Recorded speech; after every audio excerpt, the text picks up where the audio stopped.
রেভেন্সফেয়ার নামের এক শহরে হঠাৎ করেই শুরু হলো একের পর এক খুন। প্রতিটি খুন ছিল ভয়ঙ্কর। মৃত্যুর আগে ভিকটিমের চিপ কেটে নেওয়া হয় আর তাদের মুখ হয়ে যায় সাদা এবং নীলচে বর্ণের। অদ্ভুত ব্যাপার হলো, শহরের কেউই এইসব নিয়ে মুখ খুলতে চায় না। তবে গুজব ছড়িয়ে আছে এই হত্যাগুলোর পেছনে লুকিয়ে আছে এক অভিশপ্ত পুতুলের হাত। সেই পুতুল একসময় রেভেন্সফেয়ার ছাড়িয়ে চলে আসে অন্য এক শহরে, এক নবদম্পতির ঘরে। কিন্তু ওদের জীবনে পুতুলটা আসার পর রাতারাতি সবকিছু পাল্টে গেল।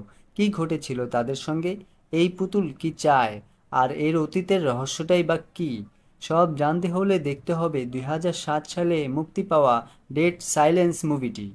মুভি নিয়ে বেশি কথা নয়, কারণ আজকের গল্প একটুও বোর করবে না তোমাকে। তো কেমন আছো সবাই? আশা করি সবাই ভালো আছো। আমি জায়েদ, আর তোমরা দেখছো হরর মুভি। তাহলে শুরু করা যাক আজকের গল্পটি।